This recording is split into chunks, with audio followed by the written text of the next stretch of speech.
భాజరత్తుల గిరిజనులుగా కొనసాగుతున్న లంబాడాలను ఎస్టీ జాబితా నుండి తొలగించాలని డిమాండ్ చేస్తూ భాజరత్తుల మండల కేంద్రంలోని సామాజిక ఉద్యమాల రాయి సెంటర్ మేడి జాతర్ల పెందురు ఈశ్వర్ రాయి సెంటర్ మాడగూడ దోడశం నాగోరావు రాయి సెంటర్ల ఆదివాసులు డిమాండ్ చేశారు.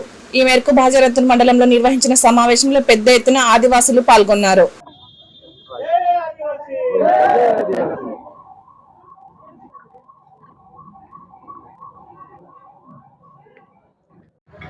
ఈరోజు జై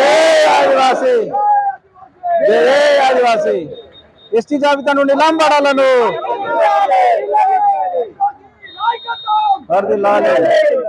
ఈరోజు భాజరత్నూర్ మండలం మణగూడ అదేవిధంగా జాతర్ల రాయ్ సెంటర్ల ఆధ్వర్యంలో భాజరత్నూర్ తహసీల్దార్ గారికి మెమోరాండం సమర్పించడం జరిగింది.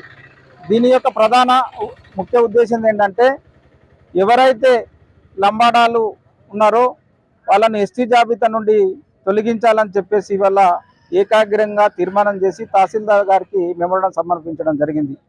భారత రాజ్యాంగంలోని 342 ఆర్టికల్లో అదేవిధంగా పార్లమెంట్ ఆమోదం కానీ అసెంబ్లీ తీర్మానం కానీ ఎటువంటి కమిషన్ లేకుండా ఇవాళ రాజ్యాంగ విరుద్ధంగా చట్ట విరుద్ధంగా ఆదివాసీ తెగలకు అందవలసినటువంటి విద్య ఉద్యోగ ఉపాధి అభివృద్ధి సంక్షేమ పథకాలన్నింటినీ కూడా ఇవాళ లంబాడాలే దోచుకపోతున్నారు. కాబట్టి వాళ్ళను వెంటనే ఎస్టీ జాబితా నుండి తొలగించాలని చెప్పేసి ఈరోజు మనం మెమోరాండం సమర్పించడం, అందులో భాగంగానే వాళ్ళ గౌరవ సుప్రీంకోర్టు కూడా కేంద్ర రాష్ట్ర ప్రభుత్వాలకు నోటీసులు జారీ చేయడం జరిగింది. కాబట్టి కేంద్ర రాష్ట్ర ప్రభుత్వాలు వెంటనే ఆ నోటీసులకు నివేదిక సమర్పించాలని చెప్పేసి కూడా ఇవాళ మేము ఆదివాసీ హక్కుల పోరాట సమితి తుడుందెబ్బ రాష్ట్ర కమిటీ తరఫున డిమాండ్ చేస్తున్నాం.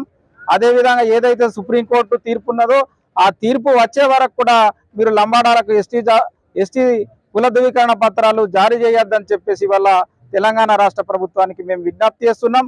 ఎందుకంటే ఇవాళ మా పోరాటం అంతా కూడా ప్రజాస్వామ్యబద్ధంగా రాజ్యాంగబద్ధంగానే ఇవాళ కొనసాగుతున్నది. కాబట్టి ఈ పోరాటాలను మీరందరూ కూడా గౌరవించి ఆదివాసీ తెగలకు అందవలసినటువంటి విద్య ఉద్యోగ ఉపాధి అభివృద్ధి సంక్షేమ పథకాలు ఇవాళ 49 సంవత్సరాలుగా ఇవాళ దొడ్డిదారిన వచ్చినటువంటి డిఎన్టీ డినోటిఫైడ్ ట్రైబ్స్ అది కూడా షెడ్యూల్ ప్రాంతంలో కాకుండా మైదాన ప్రాంతంలో చదువు కోసం వాళ్ళకి చేస్తే ఇవాళ నిజమైనటువంటి అడవి బిడ్డలు మేమే అన్నట్లు ఆదివాసీ తెగలకు అందవలసినటువంటి అన్నింటిని కూడా వాళ్ళు లాక్కపోతున్నారు. కాబట్టి మీరు మానవతా దృక్పథంతో స్పందించి ఈ యొక్క సుప్రీంకోర్టు నివేదికకు వెంటనే సమర్పించాలి. అదేవిధంగా దేశంలో రాష్ట్రంలో ఉన్నటువంటి ఎస్సీ ఎస్టీ బీసీ మైనార్టీ వర్గాల ప్రజలందరూ కూడా మేము అప్పీల్ చేస్తున్నాం. మా న్యాయ పోరాటం కానీ రాజకీయ పోరాటం కానీ ఈ ప్రజా పోరాటాలకు మీరందరూ కూడా సంపూర్ణంగా మద్దతు తెలియజేసి మాకు సహకరించాలని చెప్పేసి కూడా ఇవాళ మేము గోండవాన పంచాయతీ రాజ్ సెంటర్ అదేవిధంగా తుడుందెబ్బ ఆధ్వర్యంలో మీ అందరికి కూడా మేము అప్పీల్ చేస్తున్నాం. ఈ యొక్క ఏదైతే ఈరోజు సమర్పించినటువంటి మెమోరాండం ఉన్నదో వాళ్లకు ఆ సుప్రీంకోర్టు తీర్పు వచ్చే వరకు కూడా మీరు వాళ్లకు ఎస్టీ కుల ధృవీకరణ పత్రాలు జారీ చేయొద్దని చెప్పేసి కూడా మరొకసారి కేంద్ర రాష్ట్ర ప్రభుత్వాలకు మేము విజ్ఞప్తి చేస్తున్నాం.